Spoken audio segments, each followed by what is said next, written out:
let's dive in. We're taking a look at the Rantings of a Southern Madwoman blog today. Oh, yeah, this one.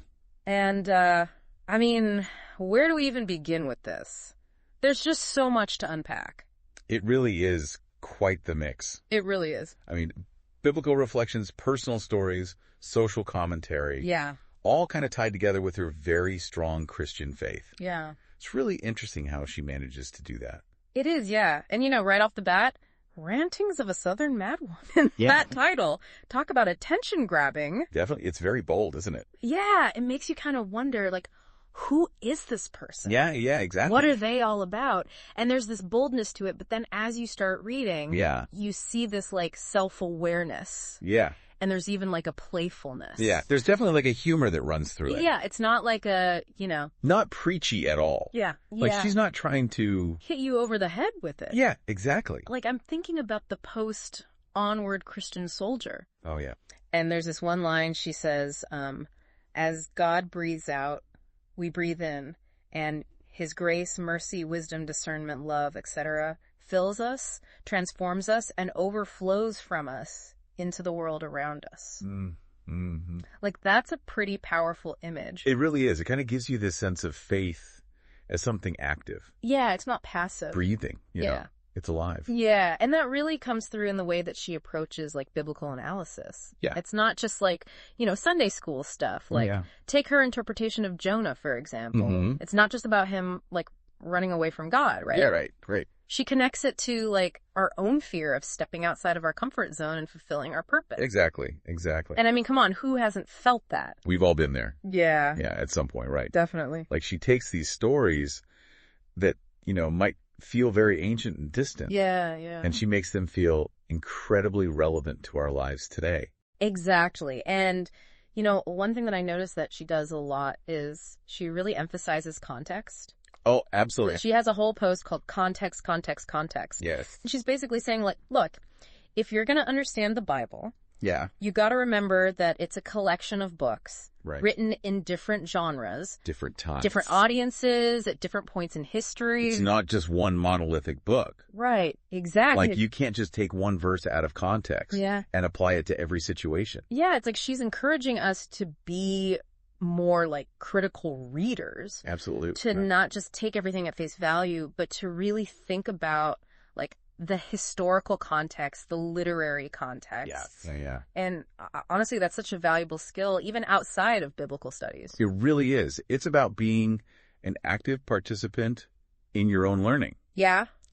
And this blog isn't just about, you know, theological deep dives. Right. It also gets very personal. It does, yeah. She talks about things like spiritual warfare, which, you know, for folks who might not be familiar with that term, it's basically the idea that there's this battle between good and evil forces happening in the spiritual realm. Yeah. And she also talks about the fear of the Lord. Which, again, not like being afraid of God. Right, not terrified. But more about having that, like, reverence and respect for his power. Exactly. A sense of awe. Yeah. And she really tackles these topics head on. She does. But she does it in a way that, you know, isn't intimidating. Yeah, it's very approachable. Yeah, it's very conversational. Like in Generational Destruction. She draws this really interesting parallel to C.S. Lewis's The Screwtape Letters. Oh, yeah. Which, if you haven't read it, it's this fantastic book. It's so good. It's written from the perspective of a demon. Oh, senior demon, yeah. Yeah. Advising a junior demon on how to tempt humans. Right. It's a really interesting exploration of temptation. Yeah, and she uses that literary reference to talk about how these forces of darkness can kind of subtly influence our thoughts and actions. But then, you know, it's not all, like, super serious and heavy. Oh. She brings in these really personal stories, like the one about the little girl and her broken car. Oh, that one gets me every time. It's so powerful. It's so simple. Yeah. But it's so profound. It's like, it just reminds you that faith isn't just this, like, abstract concept. Yeah, heady thing. Yeah, it's lived experience. It's woven into our everyday lives. It shows up in the most unexpected places. You know, that one really resonated with me. Reminds me of a time when... Yeah, and it's like all these little personal details that just make everything so relatable. Yeah. You know, she's being vulnerable and honest, and she doesn't shy away from, like, the hard parts of life either. Yeah, for sure. But, I mean, it's not all, you know, deep theological analysis and, you know, soul-searching stories. Right. She also has like a pretty sharp social commentary edge to her writing. Oh, yeah, absolutely. Yeah, I was just going to say, she doesn't shy away from current events at all. No. And it's interesting because she'll go from, unpacking a passage of scripture to like dissecting some current event. Mm-hmm. And her perspective is often like really surprising. It is, yeah. Like she doesn't just fall into, the predictable ideological pamps. Right, exactly. Like I'm thinking about her analysis of mention a specific social issue discussed in the blog. Yeah. She really pushes back against, I think, both sides of that argument. And she encourages her readers to really, think critically and to question their own assumptions. Yeah, to approach it with nuance. And compassion. Yeah, exactly. Which is something that I think we need more of these days. Totally. Although I wonder, some people might say that engaging with opposing viewpoints, like, it kind of dilutes the strength of her own convictions. Right. Do you think there's any truth to that? Like, can you be deeply rooted in your beliefs while also being genuinely open to other perspectives? That's a good question. I think with her, the answer is yes. Yeah. Like, she really does seem to be very rooted in her faith. Yeah. But she's also not afraid to engage with people who disagree with her. Right. And actually, I think it makes her argument stronger. Oh, interesting. Because it shows that she's not afraid of, being challenged. Right. And she's confident in her ability to, defend what she believes. It's like she's saying, I'm not just preaching to the choir here. Yeah. Like, I'm willing to step into the arena and have these tough conversations. Exactly. Which, that's something we could all probably use a little more of. Yeah, definitely. You know what else I thought was really cool about this blog? Just the variety of formats she uses. Oh, yeah. She's not afraid to experiment. No. You'll have these really long, in-depth, analytical pieces. Yeah. And then she'll throw in these short, almost like poetic reflections. Yeah. Like, praise him. Oh, yeah. That one is so powerful. It's amazing how she manages to distill these really complex emotions and spiritual truths into just a few lines. It's like a shot of espresso.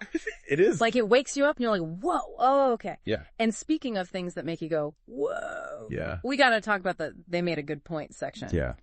How often do you see that on a blog? You don't. It's incredibly refreshing. Especially one that deals with, faith and spirituality. Yeah. It's like she's saying, hey, I don't have all the answers. Right, yeah. I'm still learning. I'm still growing. It's such a testament to her humility. Absolutely. And her genuine desire to, learn and grow. Yeah, it's very authentic. It kind of creates this sense that we're all in this together, we're all just trying to figure things out. Mm-hmm. And that kind of brings us back to you, the listener, like what resonates with you from this. Right, because even if you don't share her specific religious beliefs, there's so much here that I think transcends, any particular doctrine or dogma. Totally. Like her passion, her vulnerability, her intellectual curiosity, the way she grapples with these difficult questions. Those are things that I think we can all relate to. Yeah, it's a good reminder that even in a world of, hot takes and sound bites, right, there's still a place for deep thinking and heartfelt reflection. Yeah, and meaningful dialogue. Yeah. And this blog really is a great example of that. Totally. So I think it's safe to say that this blog is way more than just a collection of random thoughts, right? It's like a carefully curated tapestry of faith and experience and social commentary. Mm-hmm. And it's an invitation to really examine our own beliefs. Yeah.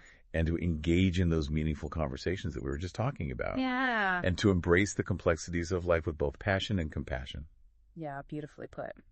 Now, before we wrap up, we want to leave you with a thought-provoking question. Yeah. Think about the title for a second. Southern Madwoman. Mm-hmm. What does that bring to mind for you? Yeah. Is it a label that she embraces? Right. Does she challenge it? Or is it maybe a little bit of both? Yeah, it's a very striking image. It is. And it really speaks to, her unique voice and her perspective. Yeah, it's like she's reclaiming this term that could be seen as negative. Right. And turning it into something positive. Yeah, a badge of honor almost. Exactly. Makes you think about how, society often tries to silence women who are strong and independent. Yeah. Especially women who challenge the status quo. Oh, absolutely. Especially if they're outspoken about their faith, too. Right, exactly. But she's not having any of that. She's not, no. She's like, this is who I am. Yeah, she embraces it. And I'm not going to be quiet. Yeah. And you know what I really appreciate about her writing is that it's never just a rant. Yeah, there's substance there. Yeah, there's always this thoughtfulness behind it. Even when she's being provocative. Even when she's like, pushing buttons, she makes you think.